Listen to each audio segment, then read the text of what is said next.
Boa noite, amados. Amém. Vocês podem sentar um pouquinho.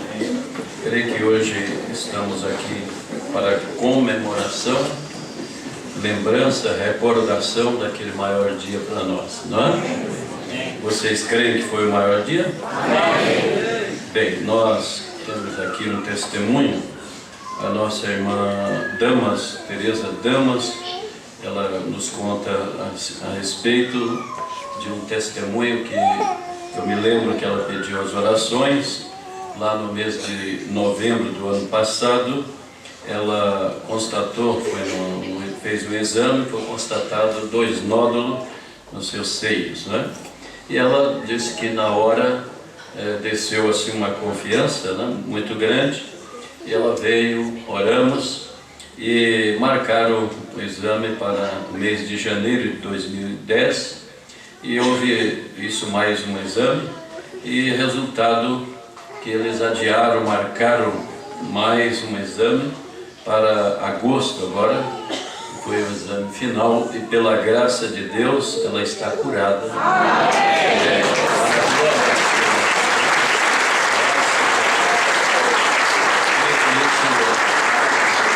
Prova que Jesus Cristo é o mesmo.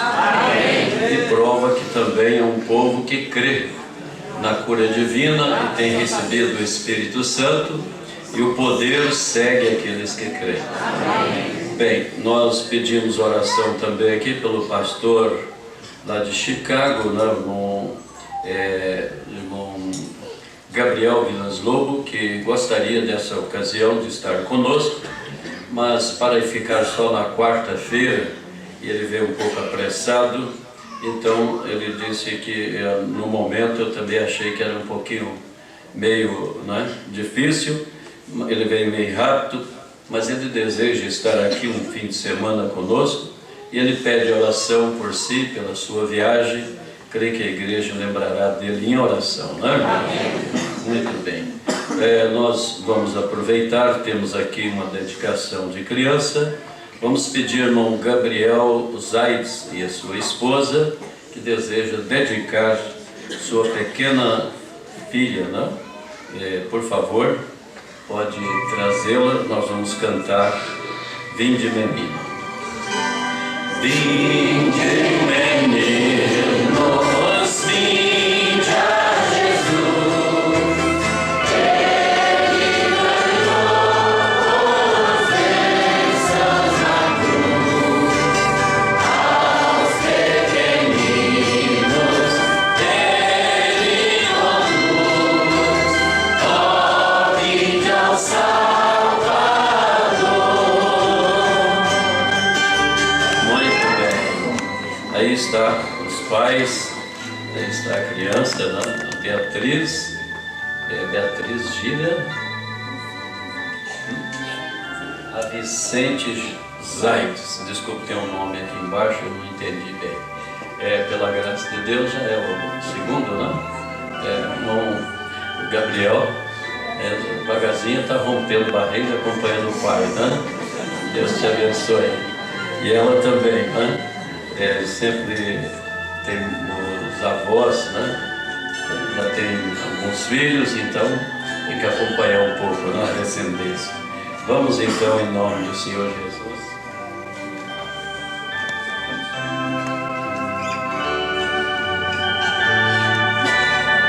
Peço vocês colocarem em pé, vamos orar, dedicando a pequena Beatriz de volta ao Senhor Jesus.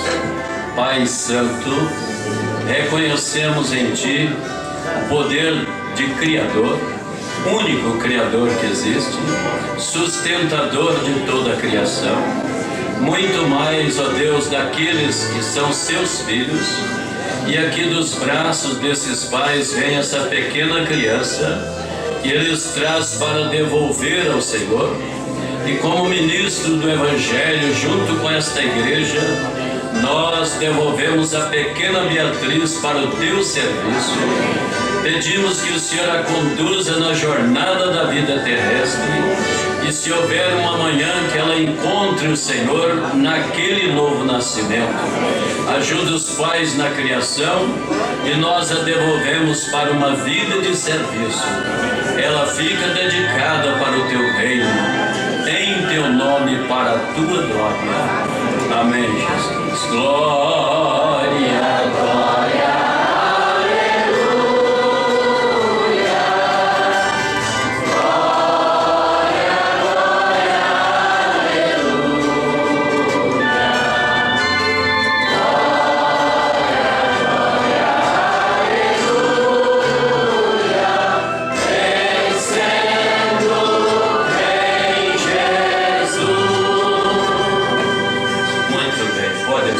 Irmãos, nós temos hoje o irmão Adalto e a irmã Dirce, né, que outro dia nós falamos no telefone e eles estão retornando ao companheirismo aqui, e creio que, então, como eles haviam falado, peço que eles coloquem em pé, por favor.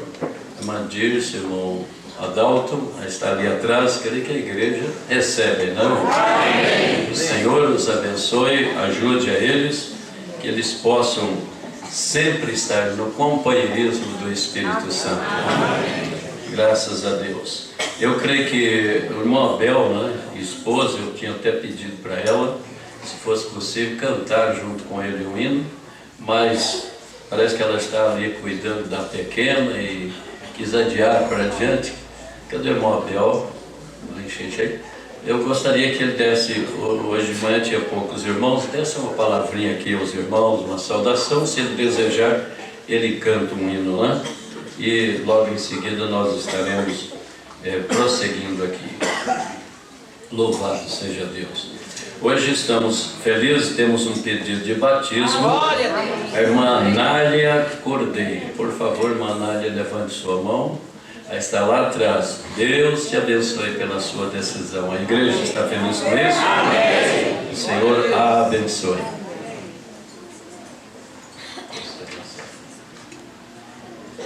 Que Deus abençoe, irmãos. Amém. O Senhor seja com cada um de vocês. E para nós é uma satisfação poder estar com vocês nessa noite, né? Estivemos pela manhã e visitando alguns irmãos e tendo um tempo de companheirismo em torno da palavra, né? Porque isso é o que anima nós na nossa caminhada, é quando nós temos certeza do que nós temos crido. Amém. Eu creio que aqui há um povo que tem certeza do que tem crido. Amém. Então nós estamos descansados unicamente na palavra do Senhor. Amém. E isso é o que nos faz caminhar, sem olhar nem para a direita, nem para a esquerda, mas olhando sempre para o alvo, que é Cristo, né? E essa mensagem desta hora, eu estava lendo uma mensagem ali, olhando que sempre que nós estamos ao lado da palavra, nós devemos estar cientes que nós sempre estaremos passando por reprovação. O profeta prega essa mensagem, reprovação por causa da palavra. Para nós ficar ao lado de toda a palavra, sempre nós vamos sofrer esse preço de reprovação. Mas nós sabemos que para nós ser aprovado por Ele, nós precisamos ser reprovados. Então, à medida que nós vamos caminhando, eu creio que o Senhor nos vai dando graça para nós, cada dia mais, olhar somente para a palavra. Então, o que Deus requer de nós é isso, é nós permanecer com toda a palavra. E eu só quero deixar um pequeno parágrafo aqui da mensagem, como uma ajuda, porque eu sei que vivemos um tempo muito difícil, mas uma hora tremenda por outro lado, porque a palavra de Deus tem vindo para nos animar nessa caminhada, né? Então o profeta falando nessa mensagem, a reprovação por causa da palavra, parágrafo 77, falando em nós ficar ao lado da palavra, ele diz assim: ali é onde todo cristão deve permanecer, sabendo que lutas virão, certo? E parecem de todas as maneiras para você, porém recorde, Deus tem um propósito e tudo irá bem. Amém. Que Deus nos abençoe. A minha saudação.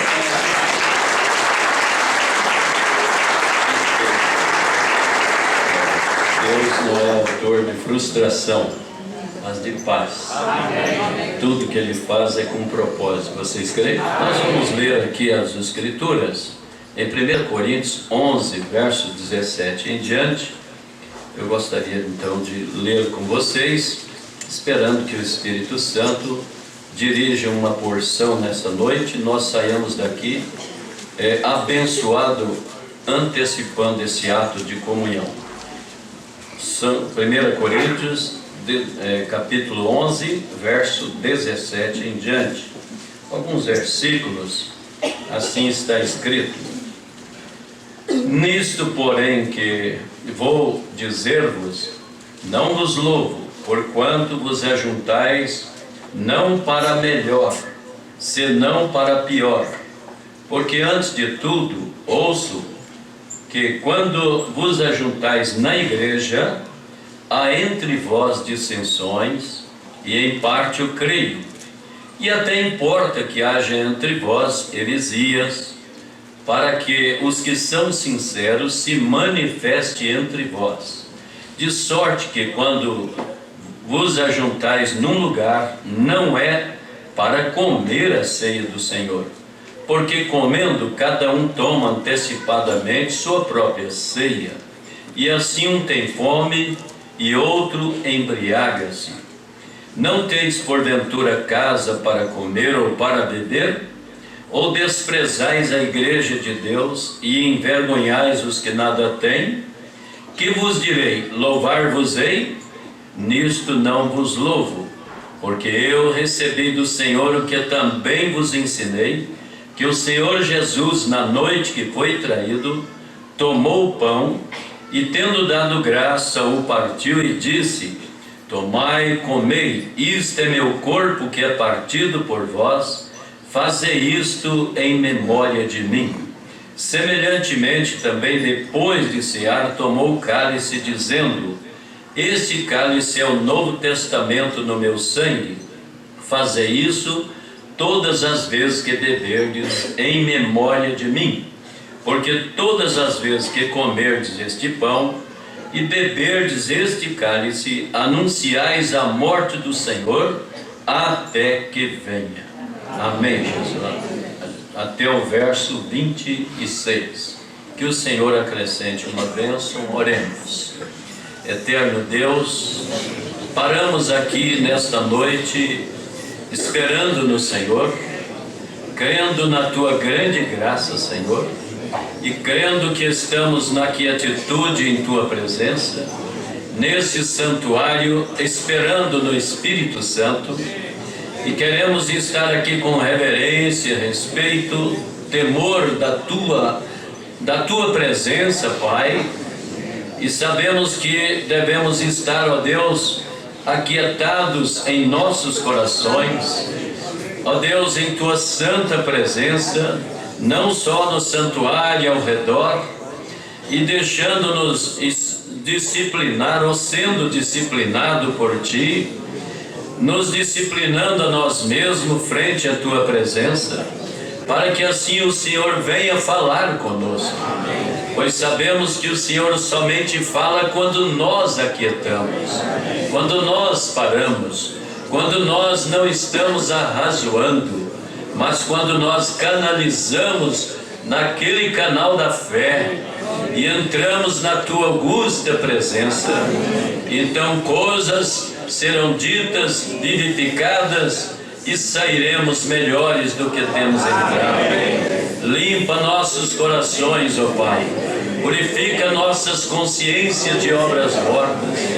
Deixa-nos vir aqui, Senhor, com a experiência do Espírito Santo. Uma experiência própria, cada filho de Deus nesta hora. Porque sabemos que o Senhor está tratando com uma classe especial. E ajuda esta classe nesta noite. E abençoe aqueles que não estão ainda na classe especial, vir e ficar em Tua presença, porque já é mais tarde do que pensamos.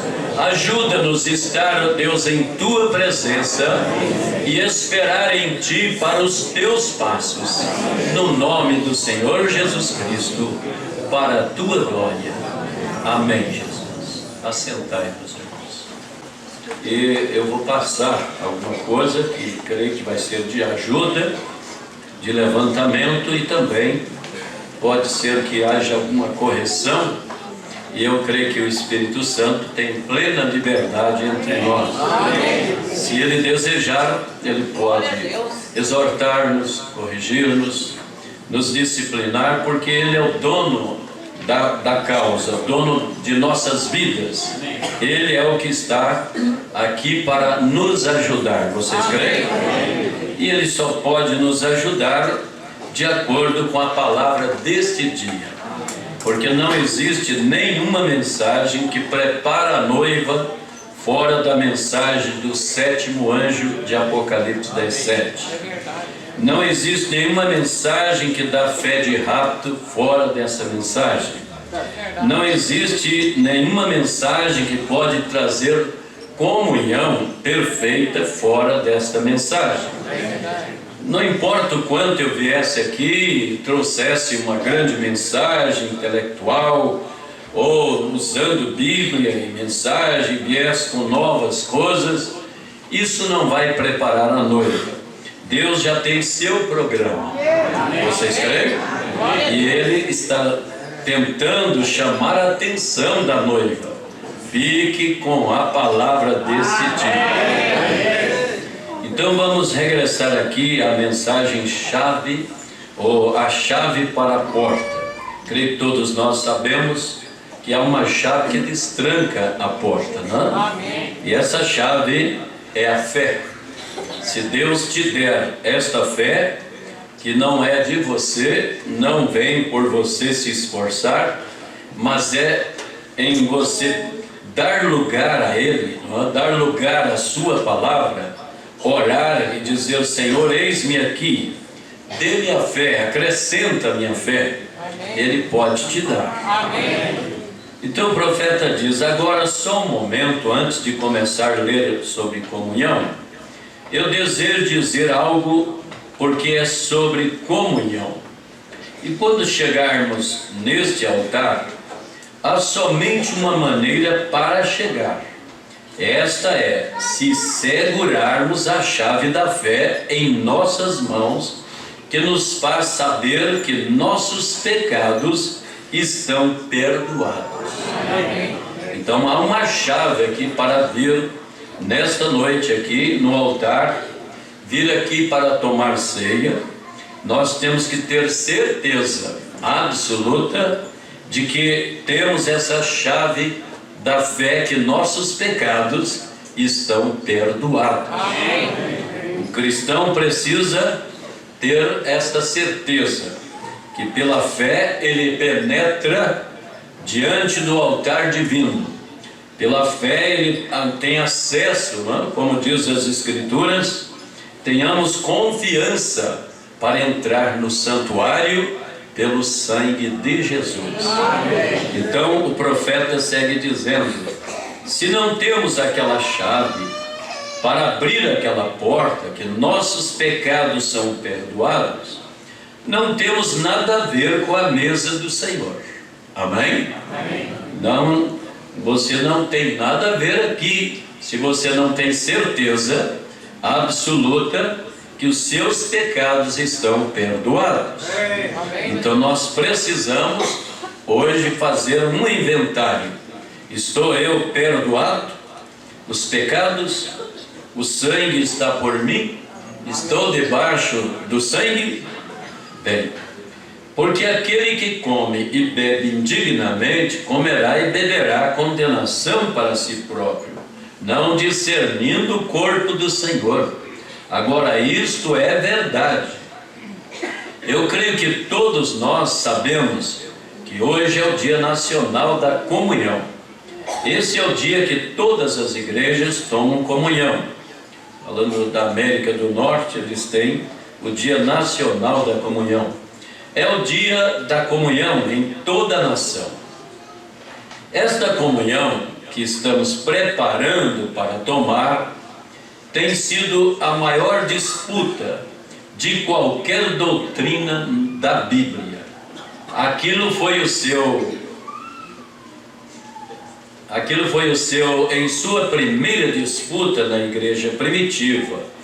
E hoje a protestante, a episcopal e metodista e muitas das igrejas protestantes alegremente aceitam a católica, a doutrina católica romana. Se eles pudessem ultrapassar o montículo da comunhão, mas eles concordarão que o sacerdote deveria se casar e ser ministro. A Igreja Católica concordou com isso várias vezes em suas conferências e reuniões. Eles concordaram com isso. Eles concordarão com orações diferentes e assim por diante. A Igreja Protestante concordará com isso. E o catecismo e demais coisas, um altarzinho aqui, outro ali, e a Igreja Católica está desejando fazer isso. Mas quando se refere à comunhão, aí ele sai fora. Qualquer pessoa que já leu a história sabe disso. Amém? Então veja que eles podem chegar e concordar em muitos pontos, em muitas doutrinas, em muitas coisas que a Bíblia diz, e até aceitar um por um lado para cá, e cada um puxando lá até. Mas quando chega nesse assunto da comunhão, aí não dá certo. Aí eles não podem concordar, porque é a única coisa que está faltando é este assunto aí. Mas eu creio que no final muitos entrarão nisto. Mas a noiva e mesmo a virginécia, ela não vai aceitar. Na última hora ela não vai aceitar. Bem, diz o profeta, qualquer pessoa que já leu a história sabe disto, mas naturalmente, no meu modo de pensar, tem muitas coisas que eles têm que se afastar. Antes que eu aceito isso de você, porque isso não é a Bíblia, mas eu quero que você diga uma coisa para a Igreja Católica. Você conhece a Igreja Católica no princípio. Havia a Igreja Apostólica Pentecostal. Claro que havia. Amém? Vocês creem que ela iniciou ali como católica ou como apostólica pentecostal? Amém. Sim, foi. A Igreja Católica, ela iniciou no Pentecoste. A verdadeira Igreja Católica. Vocês estão entendendo? Agora, por organização, iniciou em 325. Mas por início, ela iniciou no Pentecostes. Ela iniciou apostólica, pentecostal. E diz o profeta, claro que havia. Foi o primeiro princípio da igreja. Você vê aonde eles chegaram? Eles continuaram tirando da palavra e injetando dogmas. Você já viu aonde eles chegaram? Quantos já estão entendendo que eles chegaram longe demais? Hoje, né, foram tirando tanto da palavra, tanto da Bíblia, tanto, que o que resta hoje são dogmas injetados. Vocês estão captando? Amém. Somente dogmas. E eles admitem que vivem por dogmas. Eles não vivem pela palavra. Eles não vivem pelas escrituras. Mas eles vivem por dogmas. E eles querem fazer os dogmas ficar agora escriturístico. Mas não dá certo. Vocês sabem disso. Eles querem escrituralizar Maria. Eles querem escrituralizar missas, eles querem escrituralizar uma série de coisas, né?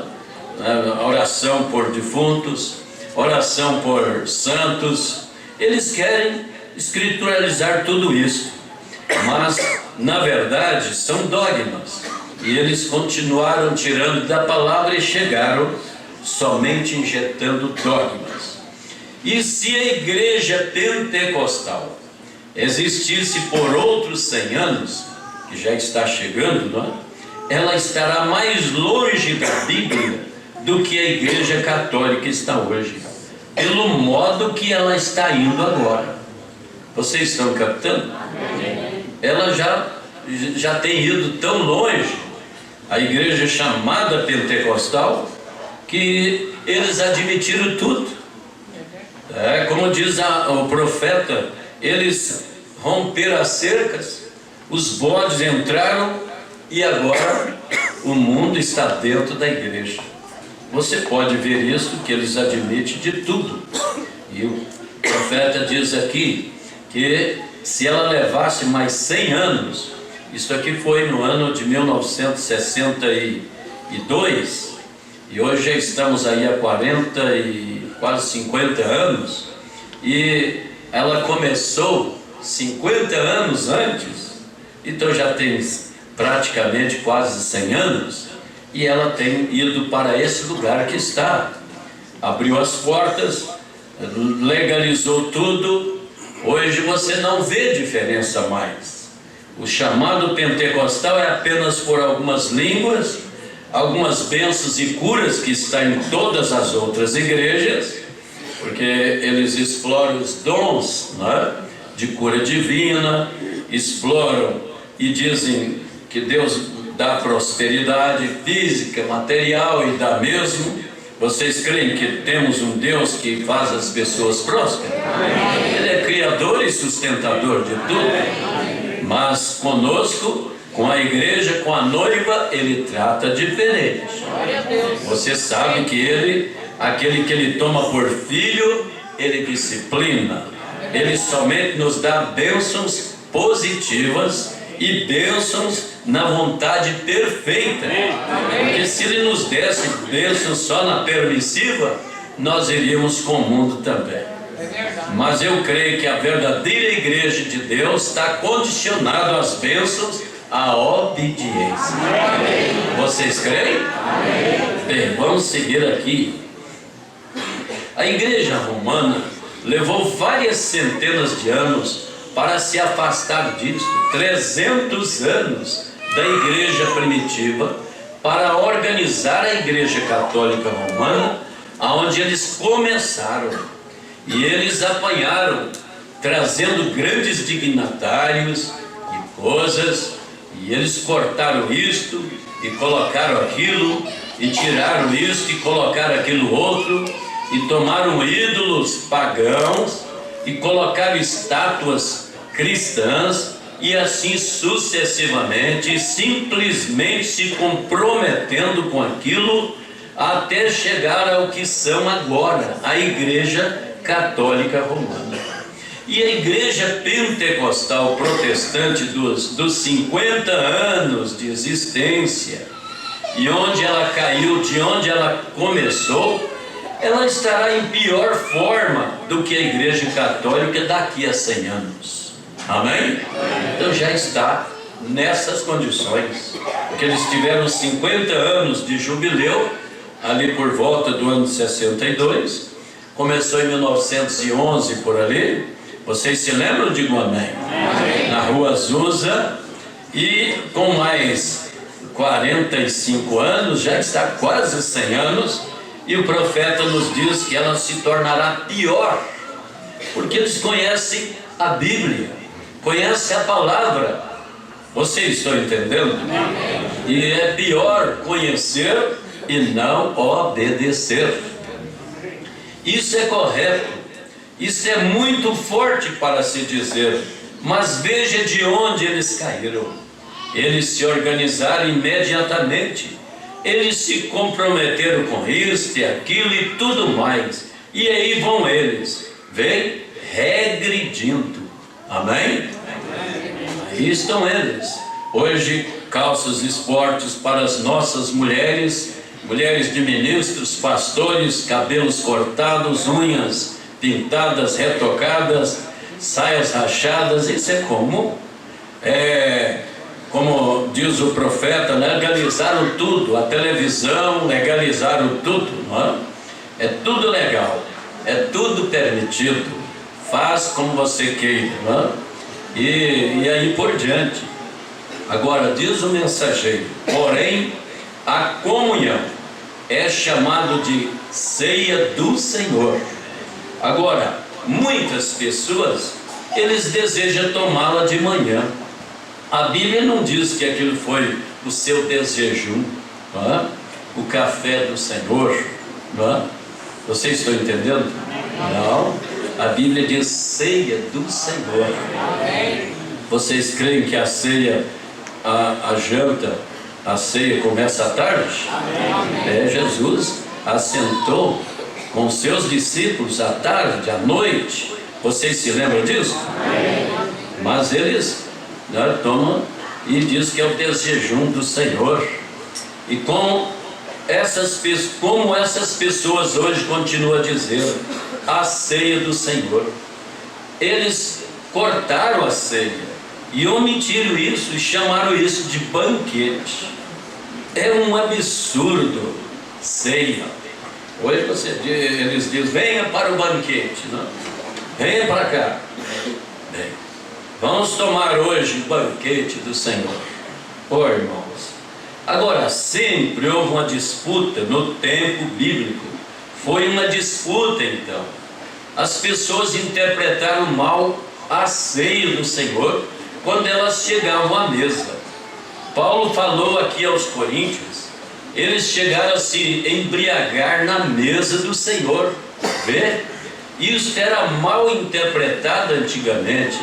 Ele diz: se vocês desejam comer, que comam em casa. Amém? Amém. Então Paulo chegou àquela igreja, ela sempre foi um tipo de uma igreja desordenada. Vocês sabem que ali havia de tudo. Uma igreja que eles estavam tendo intrigas, problemas, pecados e tantas coisas, e Paulo nunca podia falar a eles como a espirituais, mas diz ele que tinha que falar a eles como a carnais, como a meninos em Cristo, porque realmente uma igreja, quando ela está em intriga, irmão contra irmão, alguém que odeia um ao outro, não gosta um do outro, não pode olhar no olho um do outro, não pode amar um ao outro, o que ela é? É uma igreja carnal. Vocês creem? Digam amém. É uma igreja carnal.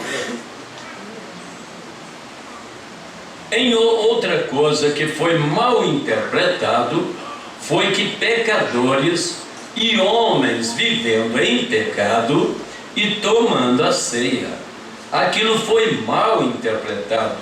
Homens vivendo com a sua mãe, madrasta, e a igreja lhe avisava sobre isso e continuava a tomar da comunhão na mesa. Vocês estão entendendo? Tem gente que nada fere sua consciência, nada o para. Ele está indo, como se nada acontecesse. Mas que Deus tenha misericórdia de nós. Amém. E nos ajude. Amém, irmãos? E havia divisões no meio deles, e eles permaneciam a tomar a ceia. E ele disse: eu compreendo que vocês andam como o resto dos gentios, e há atritos em vosso meio, como há especialmente na casa de Cefas, e assim por diante. Disse: vocês andam como o resto dos gentios. Bem, isso foi mal interpretado. Vocês se lembram que Paulo diz que havia lá tanta política, que um dizia: eu sou de Cefas, eu sou de Paulo, eu sou de Apolo, e outros diziam: eu sou de Cristo, mas tudo era por política. Vocês se lembram? Agora, nós devemos ser de Cristo sem política. Amém? Não somos do A, do B, do C, do grupo do fulano, do beltrano. Nós somos cristãos da palavra. Vocês creem nisso? Um cristão, ele sabe o que significa ser cristão. É ser como Cristo. Amém?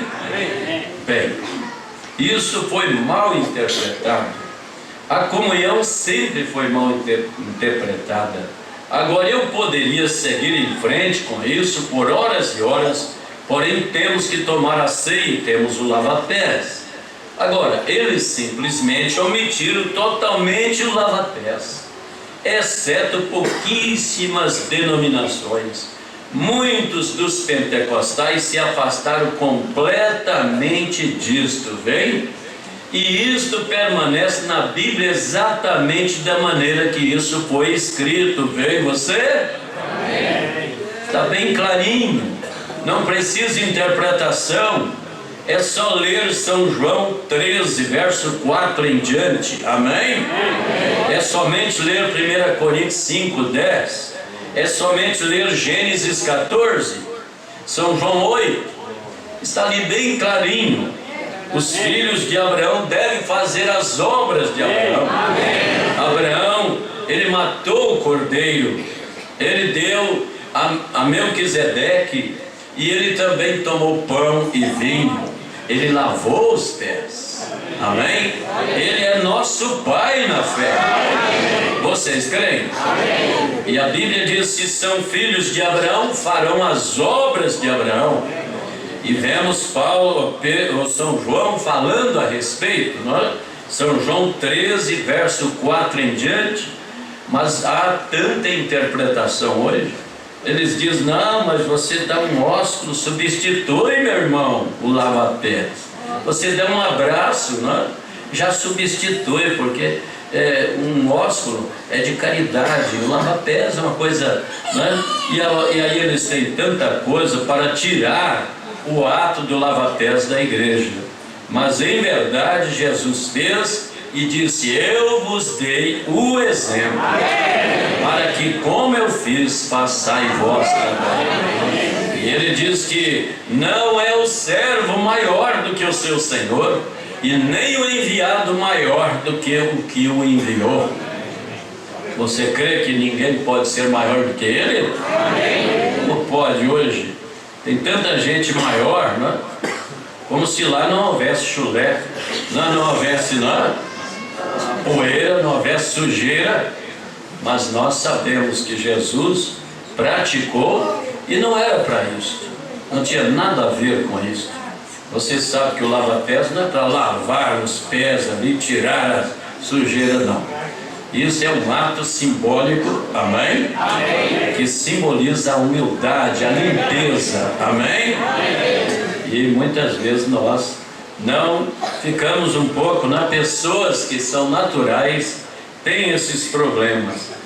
Eu não tomo porque isso, eu não faço lava-pés porque aquilo, e assim vai. Mas um cristão, tudo que Cristo fez, ele pratica. Ele toma-o como seu exemplo. Aleluia. Então diz o profeta aqui. Agora, Roma não chama isso de comunhão. Eles chamam isso de missa, santa missa. Eles não tomam comunhão. Eles vão à missa. É uma missa. E com certeza é uma missa. Tira o verdadeiro significado da comunhão. Missa significa esperando.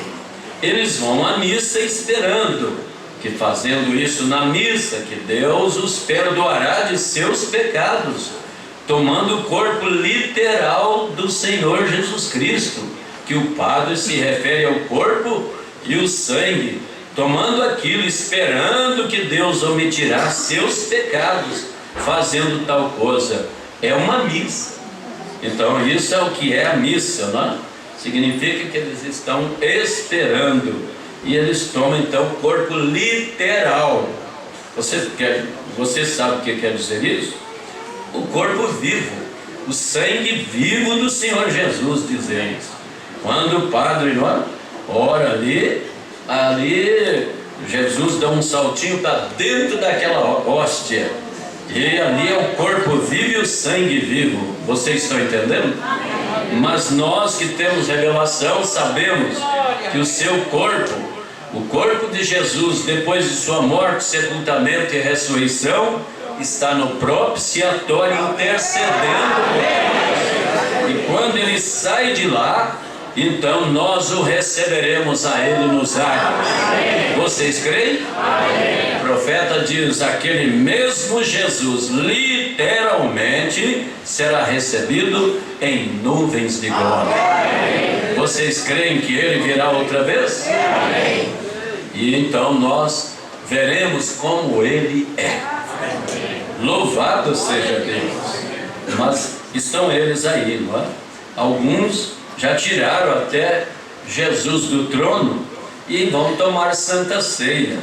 Não deveria tomar ceia, nem tampouco batizar-se, porque uma vez que o sangue não é efetivo, saiu fora do trono. O profeta diz que o dia que o sangue sai do propiciatório é o dia que ninguém entra nem sai.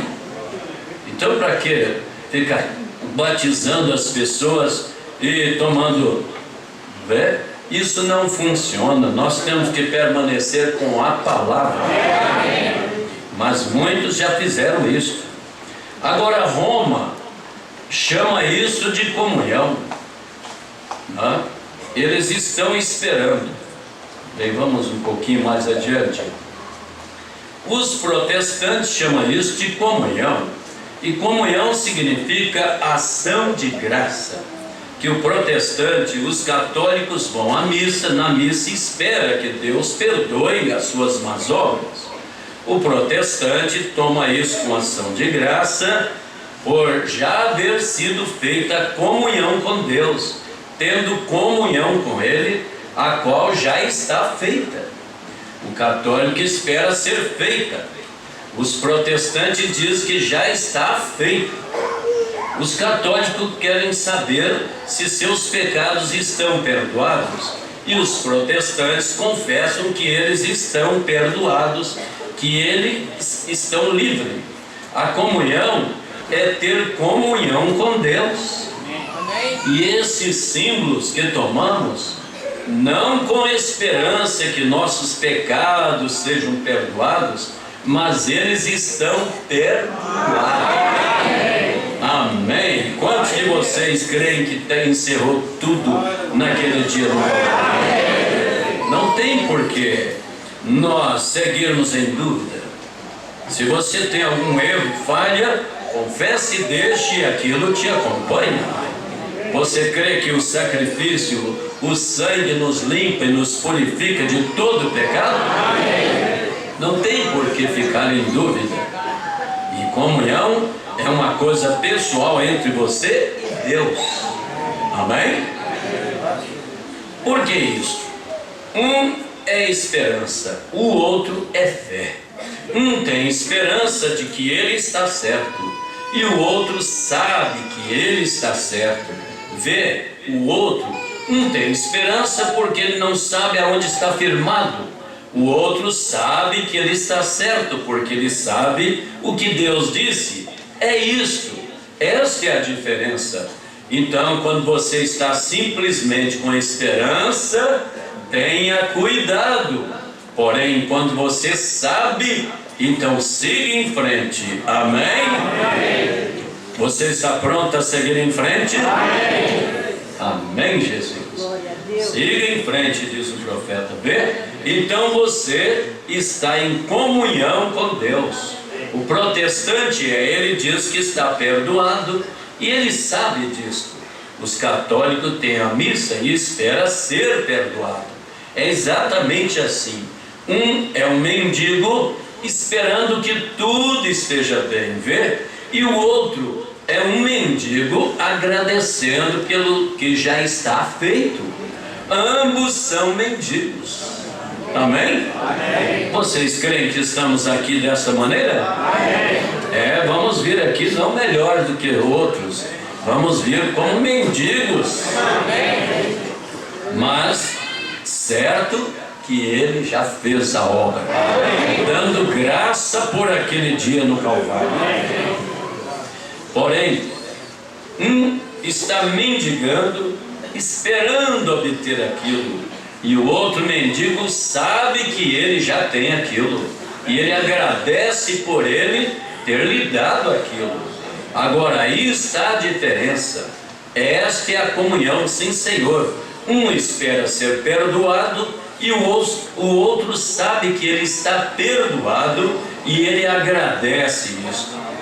Então, comunhão é para cristãos que são nascidos de novo do Espírito de Deus. O novo nascimento não significa necessariamente agora que você já tenha o Espírito Santo. Agora recorde, agora muitos ensinam isso. Eu não conheço ninguém que ensina isso assim.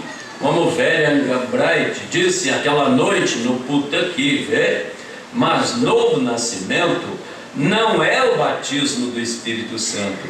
As Escrituras não sustentam isto.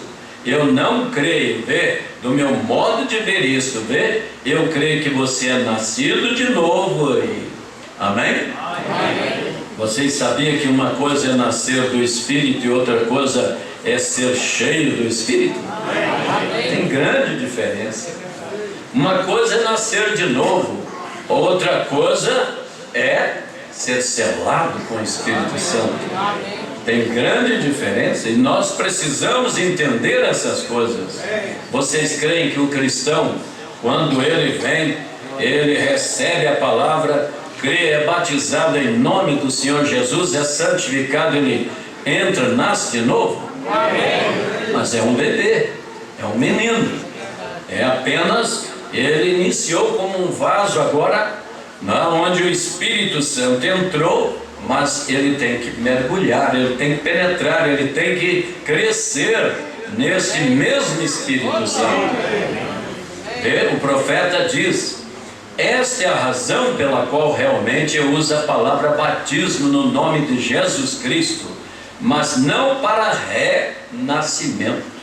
Porque existem igrejas que diz que quando você vai lá nas águas, não é, batiza, mesmo em nome de Jesus Cristo, você nasceu de novo.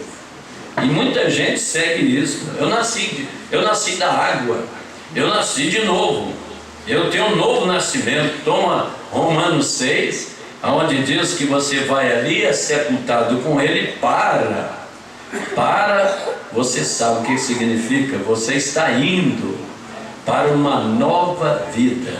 Amém? Para novidade de vida.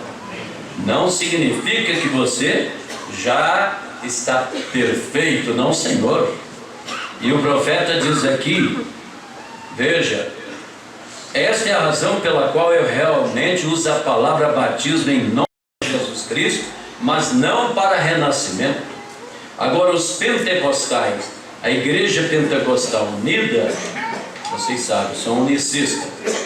Eles batizam em nome de Jesus para o novo nascimento. Eu não creio nisso. Eles podem fazê-lo se desejam, mas eu creio no que Pedro disse: arrependei-vos primeiro. Amém? Amém? Primeiramente tem que vir o arrependimento. A água não perdoa pecados. Eles dizem que a pessoa já nasce de novo, tudo ali, recebe o dom do Espírito Santo. Por isso eu te batizo em nome do Senhor Jesus para perdão dos seus pecados e recebo o dom do Espírito Santo. Já dá no ato, né? Mas vem um profeta e mostra que essa obra é em 3 etapas. Vocês creem? Justificação, santificação, novo nascimento. Amém? Então, primeiro arrepender. A água não perdoa pecados. A igreja de Cristo também prega isto nessa forma. Mas eu creio no arrependimento piamente sentindo. Arrepender significa virar, voltar. Você perdeu a marca, começa de novo. Faça aquilo primeiro. E o seu batismo na água é somente uma declaração exterior de algo que foi feito dentro de você, que você aceitou a Cristo como seu Salvador. Amém? Então ali é a confirmação da fé. Ali você vai dar à igreja o que Ele te deu. Ele te deu um sacrifício, você crê? E você aceitou e vem ali no símbolo desse sacrifício: morte, sepultamento e ressurreição. Mas sabendo que você tem que prosseguir a jornada cristã, tem que ir pelas etapas. Eu creio que é simplesmente a igreja aqui nesta noite, até onde eu sei. Eu não estou aqui suficiente para saber quem vem, frequenta ou não, mas eu recebi uma pequena crítica aqui, não muito tempo atrás, ao batizar um homem aqui no tanque, um senhor de idade.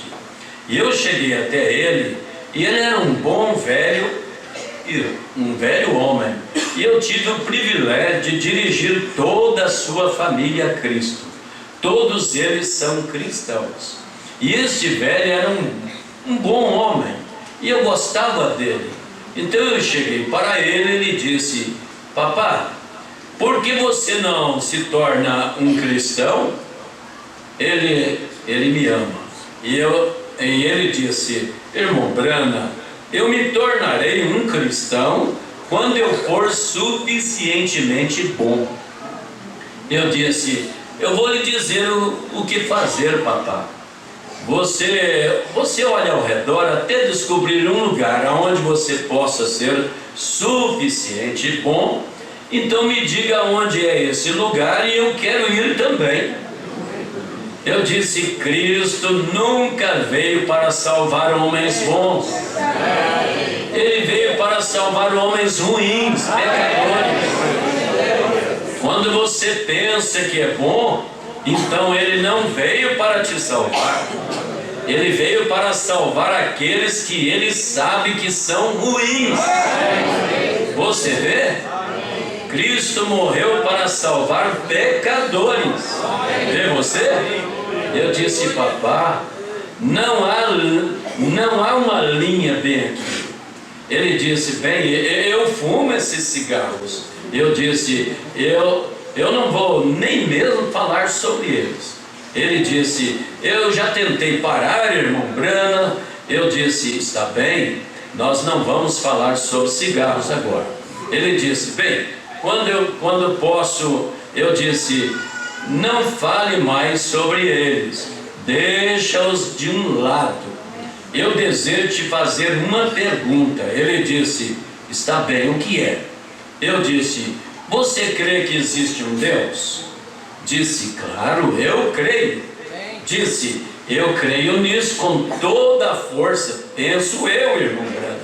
Eu disse: você crê que esse mesmo Deus atravessou sua linhagem e foi feito carne humana e habitou no nosso meio na pessoa de Jesus Cristo para salvar o homem?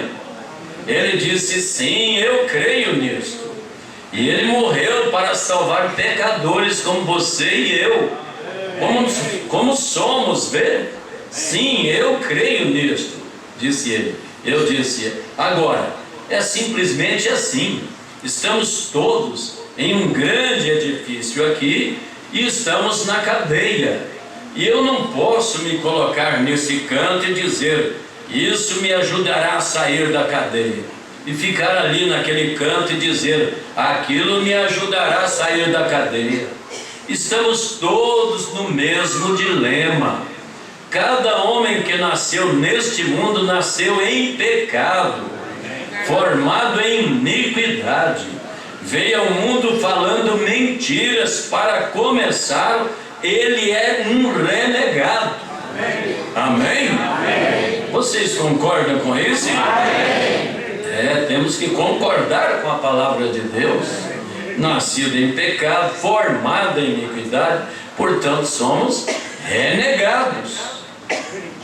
Alguém perguntou outro dia e disse: irmão Brana, se havia alguma diferença entre Adão e Eva, os seus filhos hoje, e os seus filhos hoje, se eles estavam todos nus, andando haveria, seus corpos era da mesma forma?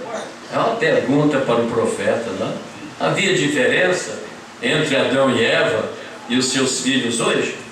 Não? Se eles estavam todos nus lá no Jardim do Éden, né? Andando, havia, seus corpos eram da mesma forma? Eu disse: não, Senhor. Estávamos vindo de uma caçada de esquilos para casa, irmão Fred e eu, um grupo deles, e eu disse: não, eles não eram da mesma forma. Disse: você quer dizer que Eva não era uma mulher como suas filhas? E Adão não era um homem como seus filhos? Eu disse: em muitos aspectos, mas não no aspecto físico. Amém? Ele disse: qual seria a diferença? Eu disse: eles não tinham umbigo. Eles foram criados. Certo? Eles não estavam ligados a nada. Amém? Vocês creem que assim foi o homem feito em Gênesis 1:26? Criado, não formato, mas criados. E eles não estavam ligados a nada. Você sabia que até mesmo para o homem cair, ele teve que ser formado do pó da terra? Deus tinha que soprar aquela alma, trazer para dentro dele. Quantos de vocês sabiam que eles teriam que pecar no corpo, mas a alma não podia pecar? Amém. Adão e Eva pecaram em seus corpos, mas não em suas almas. Noutra mensagem o profeta diz: na alma eles não pecaram, porque a alma que pecar, esta morrerá. Mas eles pecaram em seus corpos. Vocês estão entendendo? Mas antes eles eram criados.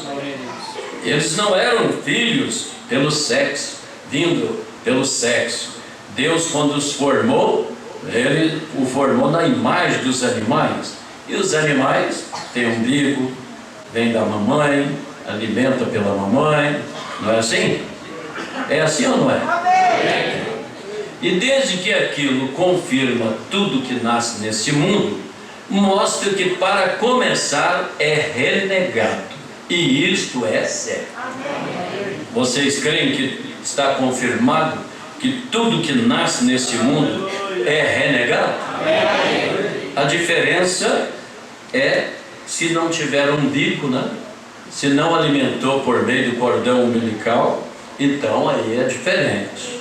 Mas eu creio que verdadeiramente Adão e Eva, antes do pecado, eles não tinham umbigo. Foi criado a imagem e a semelhança de Deus.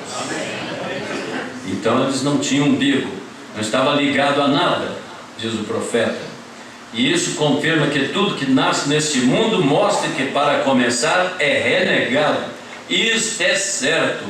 Eu disse: claro, há uma diferença. Eles não tinham umbigo, eles não estavam ligados a nenhuma fêmea para virem aqui. Amém? Foi só depois que o pecado entrou que os filhos vieram pelo sexo, pela vontade do varão e da varoa. Mas antes era para ser todos criados da maneira que Deus criou primeiro. Quantos creem que Deus criou Adão e Eva em princípio macho e fêmea? Vocês creem? Ele fez macho e fêmea, fez o homem e a mulher. Por isso o profeta diz que hoje, nesta geração, nesse tempo, depois da queda, o homem vem através do sexo. E ele vem em pecado. Mas um dia Deus vai ter que chamar outra vez. E dessa feita não será pela mulher, mas será pelo homem, pela palavra falada. Quantos de vocês creem que a palavra falada vai trazer os filhos ou não? Muita gente não crê. Irmão Brana diz na mensagem porque nós somos uma denominação, e outras que nesta ocasião não vem pela mulher, mas vem pelo varão, pela palavra falada. Amém? Então Deus os criou no princípio. Eu disse: eu desejo dizer algo. Todo homem nesta prisão, quem é santo? Quem não nasceu através do sexo? Quem pode ajudar um ou outro? Não importa o que seja ele. estamos todos nesta mesma prisão, mas Deus fez para si mesmo uma das suas criações e veio além do sexo, através do santo sangue que Ele mesmo criou. Através daquele sangue Ele nos redimiu. Amém. Você não está feliz com isso? Quantos creem que o primeiro Adão era um homem terreno da terra? Mas o segundo Adão é o Senhor do céu. E ele não veio também por sexo. Ele veio por uma virgem sem sexo. Vocês creem que não houve nenhum concurso sexual? Parece que eu estou falando um pouco assim, língua estranha, mas eu creio que vocês todos sabem que o que estava nela gerado era do Espírito Santo. Amém. Não era de José, nem de Maria, nem de algum outro homem. Não era de um judeu, nem de gentio, mas era de Deus. Amém. Você crê que o sangue que estava ali era o sangue de Deus? Amém. Diz o profeta que estamos todos nessa prisão, mas Deus fez para si mesmo uma de suas criações e veio além do sexo, através do santo sangue que Ele mesmo criou. Através daquele sangue Ele nos redimiu. Ele disse: você crê nisso, papai? Eu disse: você crê nisso, papai? E ele disse: eu creio nisso. Amém? Amém? Amém. Então, veja, você deve lembrar que Jesus somente depois de nascido, aí ele comeu do lado de fora, mas enquanto estava ali, era tudo obra e graça do Espírito Santo. Então, foi a parte da terra, diz o profeta, pois ele comeu, que teve que ser redimida. Mas em verdade Jesus é uma das criações. Você crê que Jesus, ele não veio por sexo, mas foi criado a palavra falada? Amém. Jesus era a palavra feita carne. Amém? Ele era a palavra falada. Quantos de vocês creem que ele era a palavra do princípio? Amém. Ele nasceu aqui. Ele veio como um homem do lado de fora, mas dentro estava Emanuel. Dentro estava a palavra. Ele era a palavra. A palavra se fez carne. Amém? Chegou, habitou entre nós. Ele disse: eu creio nisso. Eu disse: Cristo morreu por homens ruins como você. Agora há somente uma maneira para você fazer isso. Não há nada que você possa fazer. Ele te oferece isso. Você não tem mérito nenhum com isso. Nada pode você fazer para obter isto. Ele simplesmente te dá isto. Você aceitará o que Ele fez por você para te livrar do inferno. Ele disse: eu farei isso. Ele disse: mas se eu simplesmente pudesse me livrar desses cigarros. Estava preocupado com o cigarro, não é? E diz o profeta: eu disse, os cigarros tomarão conta por si mesmo. Você simplesmente, realmente, eu não sou um legalista. Eu creio na graça. E todo aquele que o Pai me tem dado virá a mim. Eu disse: se crer nisso de todo o teu coração, ele disse: de todo o meu coração eu creio nisso. Então aceitará você isso nesses princípios, que você não é digno disto, mas é Ele quem é digno? Amém. Não olhe para si mesmo, olhe para Ele, porque você não pode fazer nada por si mesmo. Olhe para quem já fez algo para você. É Ele? Ele disse: Ele é digno. Eu disse: é isto. É isto, então aceite o que Ele te dá. E ele disse: eu aceito. E eu o batizei no nome de Jesus Cristo. E ele saiu dali e acendeu um cigarro. Oh, Jesus. Aí o legalista entala aqui, né? Não é verdade? Há poucas semanas atrás eu fui até o seu lar. E eu tive uma visão certa noite de uma árvore sempre viva sendo cortada, virada de cabeça para baixo. Eu vi tábuas com prego nela, perto da última tábua havia uma tábua notável, e embaixo daquela tábua, bem perto do fim, acabando assim, a árvore quebrou bem ali. E uma voz disse: deveria ter sido você, ou teria sido você. E o papai Cox caiu, bateu as suas costas ali. Então na manhã seguinte eles trouxeram o seu cigarro para ele. Quando ele estava na cama, o desejo havia deixado a ele. Amém. Semanas atrás, ele nunca mais os provou. Não quis nem mesmo nada mais. Você vê? Eu o vi algum tempo atrás, quando suas mãos estavam todas amareladas, e poucas semanas atrás, de cigarros. E agora ele não suporta nem mesmo perto dele. Coloque em primeiro lugar o essencial. Não tente ser bom. Para começar, você é mau. Não há nada que você possa fazer. Há uma linha de separação e todos os seres humanos estão daquele lado. Amém. Aleluia. Já vamos encerrar. Vamos colocar em pé, irmãos. É uma pena que o tempo é limitado, né? Mas vamos seguir o profeta nos falando alguma coisa aqui. Bendito é o nome do Senhor. É uma pena que nosso tempo é limitado. Mas ele diz aqui: agora, se você está correto e alega ser um cristão, nós te convidamos esta noite para a mesa do Senhor hoje. Amém. Sem dúvida, a comunhão tem sido levada através da nação, uns num caminho, outros noutros, mas eu creio que a melhor maneira de fazê-lo é seguir as Escrituras, exatamente como fizeram nas Escrituras. Eu acho que isso seria suficiente. Vocês creem, irmãos? Tudo de acordo com as Escrituras. Aí ele lê esse texto que acabamos de ler no princípio, e ele segue dizendo: o Senhor abençoe a leitura de sua santa palavra. É sempre uma coisa santa, tal coisa sagrada. Eu acho que deveríamos inclinar agora as nossas cabeças e ficarmos em espírito de oração. Poderia você fazer? Está você pronto para isso? Vocês orem por mim e eu orarei por vocês. Vamos orar aí um pelo outro. Que Deus seja misericordioso conosco.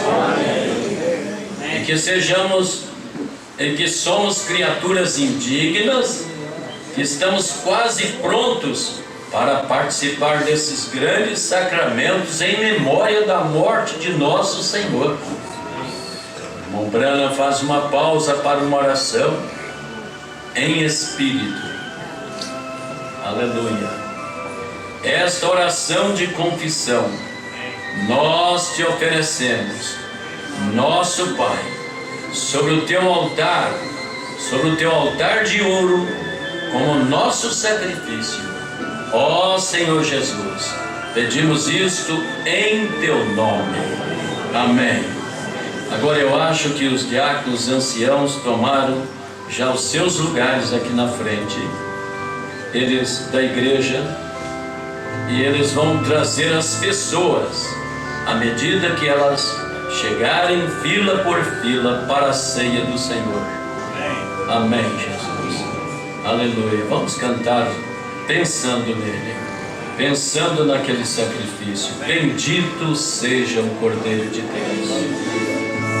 Bendito seja o Cordeiro que na cruz por nós padeceu. Bendito seja o seu sangue que por nós ali ele verteu. Este sangue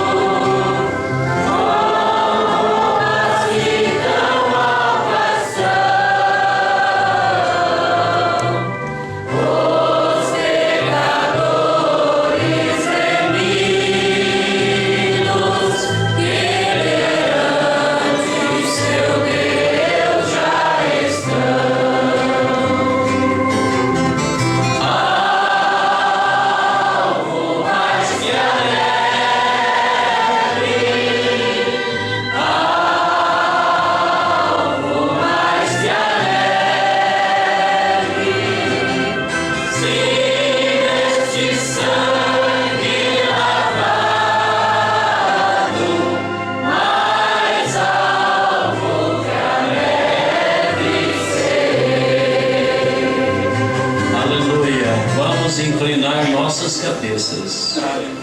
Bondoso e santo Pai, Jeová, o grande Deus Todo-Poderoso, envia as tuas bênçãos sobre o teu povo, enquanto esperamos. Perdoa nossos pecados. E agora te oferecemos esses sacramentos. Aleluia. Aleluia, Jesus. Te oferecemos estes sacramentos. E agora este vinho e estas as uvas que cresceram e mãos de ministro amassaram e foram transformadas em vinho para a causa que estamos agora trazendo a Ti, que isso possa representar para nós o sangue do Senhor Jesus Cristo. E eu oro a Ti, Pai, para que santifique o vinho para esse propósito. Perdoe cada um de nossos pecados, e que cada pessoa que receber este vinho em seu corpo, que ela possa ter saúde e força e salvação de Ti.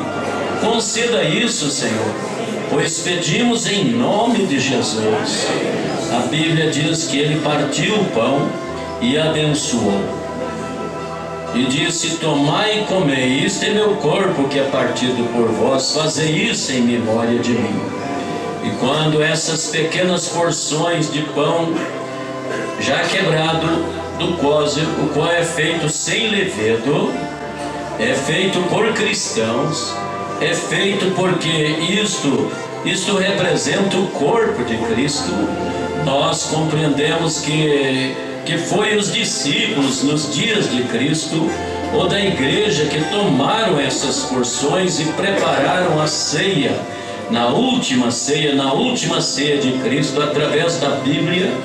Eram os discípulos que ministravam essas coisas ao povo, e hoje os nossos discípulos dos dias modernos, nossos irmãos aqui da igreja, discípulos dessa causa, ministrarão ao povo.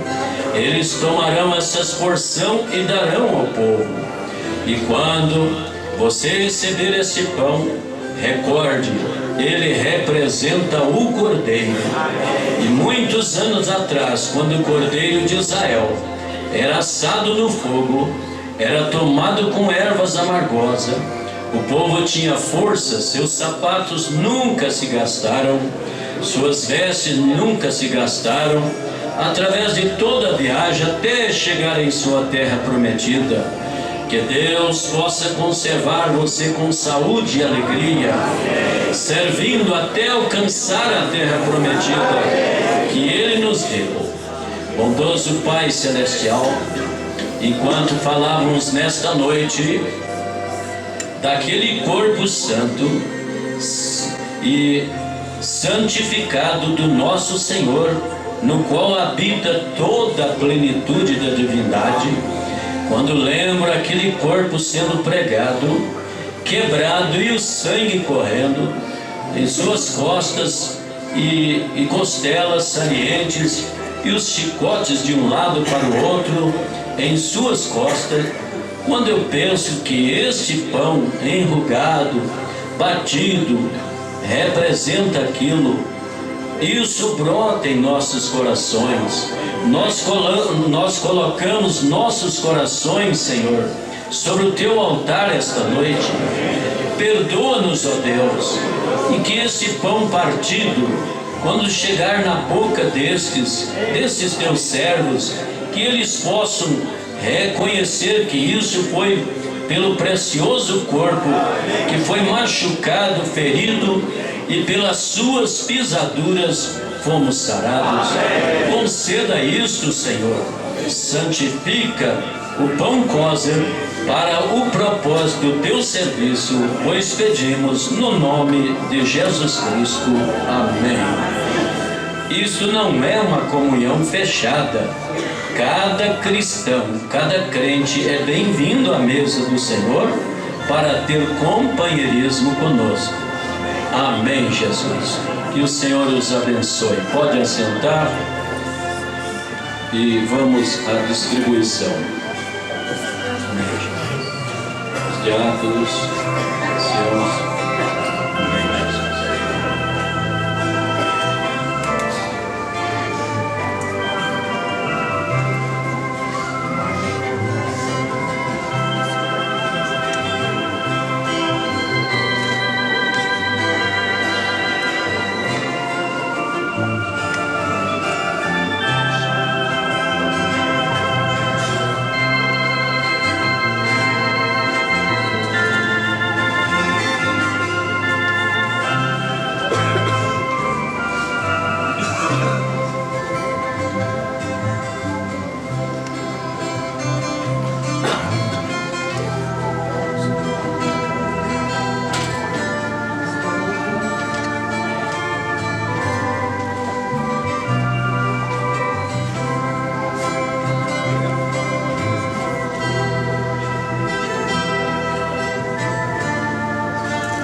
gente